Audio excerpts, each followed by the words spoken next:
حکومت کی جانب سے پیٹرولی مصنوعات کی قیمتوں میں بھاری اضافے سے عوام بل بلا اٹھے ہیں۔ مختلف شہروں میں گزشتہ روز پیٹرول پمپس پر افراتفری کی صورتحال رہی۔ معطل کرنے کی شک پہلے سے قطر انرجی کے چیف ایگزیکٹو آفیسر سعد القابی نے کہا ہے کہ ایران کے حملوں نے قطر کی LNG پیداواری صلاحیت کو 5 سال کے لیے 17% تک کم کر دیا ہے۔ پاکستان کی موجودہ تاریخ میں پٹرول اور ڈیزل کا بحران صرف ایک مہنگائی کا طوفان نہیں ہے، بلکہ یہ اس پرانے اور کھوکھلے نظام کی موت کا پروانہ ہے جو دہائیوں سے سانس روک کر چل رہا تھا۔ تجزیہ نگاروں کے مطابق اسے ماڈرن ہسٹری کا سب سے بڑا فیول شوک کہا جا رہا ہے، مگر حقیقت میں یہ دنیا کی سیاست، ہماری لاچاری اور ان اسٹرکچرل کمزوریوں کا نچوڑ ہے جنہیں ہم نے ہمیشہ قالین کے نیچے چھپایا ہے۔ اس ایمرجنسی کو سمجھنے کے لیے ہمیں پیٹرول پمپ کی قیمت سے آگے نکل کر ان گہری کوششوں اور سازشوں کو دیکھنا ہوگا جو ہزاروں کلومیٹر دور بیٹھ کر ہماری زندگی کا فیصلہ کرتی ہیں۔ دنیا کی تیل کی معیشت، آئل اکانومی کا مرکز ہمیشہ سے اوپیک یا مڈل ایسٹ جیسے طاقتور حلقے رہے ہیں۔ تیل یہاں صرف ایک کموڈٹی نہیں بلکہ ایک فوجی اور سیاسی ہتھیار ہے۔ پاکستان جیسے ملک کے لیے جو اپنی انرجی کی ضرورت کا 4/5 حصہ باہر سے خریدتا ہے، دنیا میں ہونے والی ایک ہلکی سی جنبش بھی یہاں بھوچال پیدا کر دیتی ہے۔ برنٹ کروڈ کی قیمتوں میں جب $1 کا اضافہ ہوتا ہے تو اس کا نتیجہ ہمارے یہاں پہ فوراً مہنگائی کی صورت میں نکلتا ہے۔ ہم دنیا کی قیمتوں کے سامنے بالکل نہیں ہٹتے کیونکہ ہمارے پاس اپنا کوئی ذخیرہ جو ہمیں اس ووٹیلٹی سے بچا سکے۔ ہمارا انرجی ماڈل شروع سے ہی امپورٹ پر کھڑا رہا ہے۔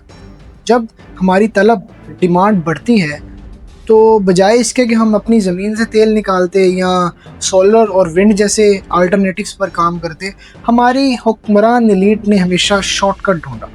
انہوں نے باہر سے تیل منگوایا اور وقتی گزارا کیا، مگر اس نے ہماری اکانومی کو ایک ایسی کمزوری دے دی جو آج پوری دنیا کے سامنے ننگی ہو چکی ہے۔ اس بحران کو مزید آگ لگانے میں ہمارے روپے کی گرتی ہوئی قیمت نے بڑا کردار ادا کیا ہے۔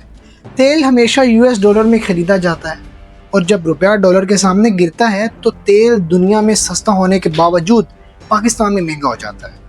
یہ ڈبل برڈن ہے، ایک طرف گلوبل قیمتیں اور دوسری طرف بے قدر روپیہ۔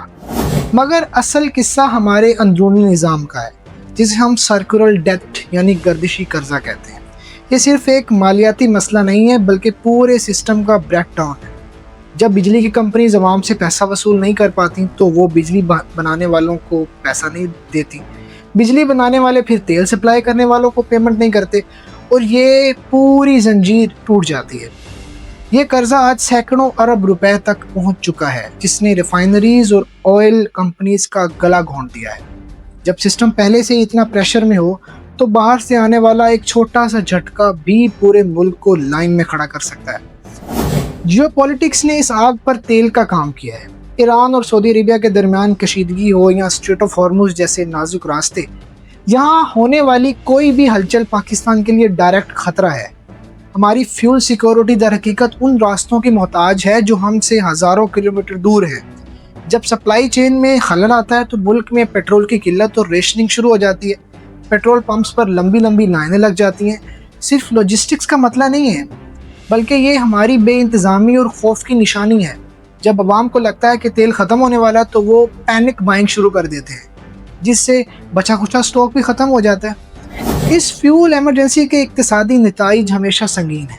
تیل ہر چیز کی بنیاد ہے۔